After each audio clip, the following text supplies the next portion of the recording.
दोस्तों, वैसे तो दुनिया रहस्यमयी घटनाओं से भरी पड़ी है, लेकिन आज हम आपको एक ऐसी ही घटना के बारे में बताएंगे जिसे सुनने के बाद आप हैरान हो जाओगे। यह एक ऐसे एरोप्लेन की घटना है जिसे देखने के बाद लोगों के होश उड़ गए थे। यह एक ऐसा विमान था जो 35 साल तक हवा में गायब रहा। बहुत सारे लोग इस घटना को टाइम ट्रेवल से जोड़ते हैं और कई ऐसे भी लोग हैं जो इस घटना को भूतिया घटना से जोड़ते हैं।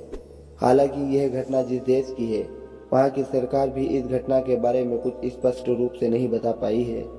दोस्तों, हम बात कर रहे हैं ब्राज़ील के एरोप्लेन सैंटियागो फ्लाइट नंबर 513 की। दोस्तों, स्वागत है फिर एक बार द ग्रोथ की नई वीडियो में।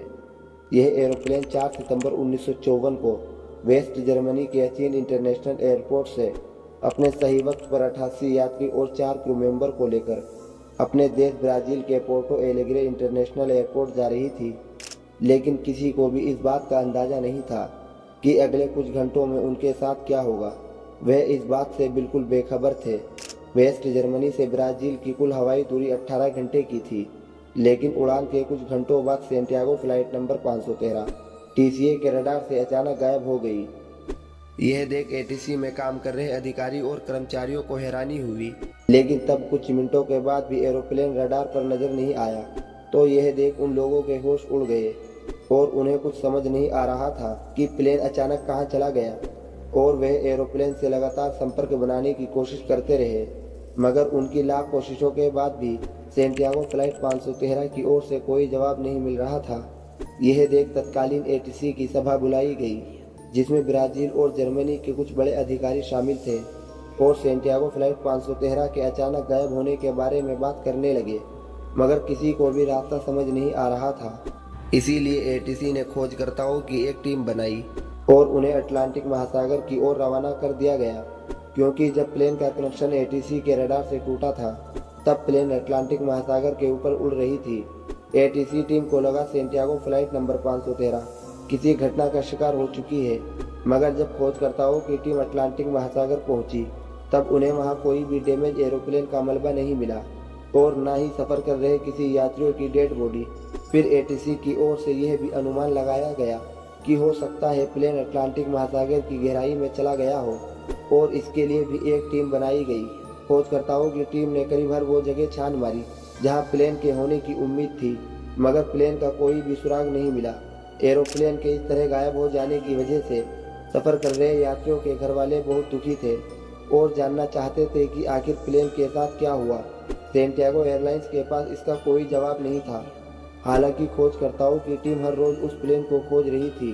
करीब 2 साल तक सर्च ऑपरेशन चला, मगर कोई सफलता हासिल नहीं हुई और आखिर में इस सर्च ऑपरेशन को हमेशा के लिए बंद कर दिया गया। मगर सैंटियागो फ्लाइट 513 कहाँ थी, इसका किसी को कोई अंदाजा नहीं था।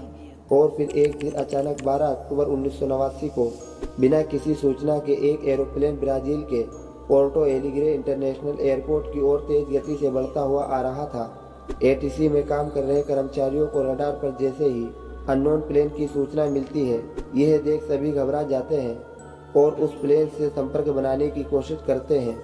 मगर प्लेन की तरफ से कोई जवाब नहीं आ रहा था और वह प्लेन तेज गति से लगातार एयरपोर्ट के रनवे की ओर बढ़ रहा था।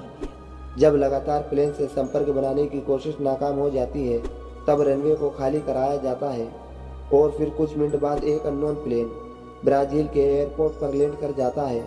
इसके बाद एटीसी के अधिकारी और कर्मचारी तुरंत अपने ऑफिस से निकलकर रनवे की ओर भागे और जब वहां पहुंचकर उन्होंने प्लेन को देखा तो उनके पैरों तले जमीन खिसक गई, क्योंकि यह जो प्लेन थी यह सैंटियागो एयरलाइंस कंपनी की थी और यह कंपनी सैंटियागो फ्लाइट 513 के गायब होने के ठीक 2 साल बाद 1956 को ही बंद हो चुकी थी। और यह सब कुछ देख अधिकारियों ने कर्मचारियों को प्लेन के अंदर जाकर देखने को कहा और फिर जैसे ही वह लोग अंदर गए, उनके मुंह से चीख निकल गई, क्योंकि प्लेन पूरा कंकालों से भरा हुआ था।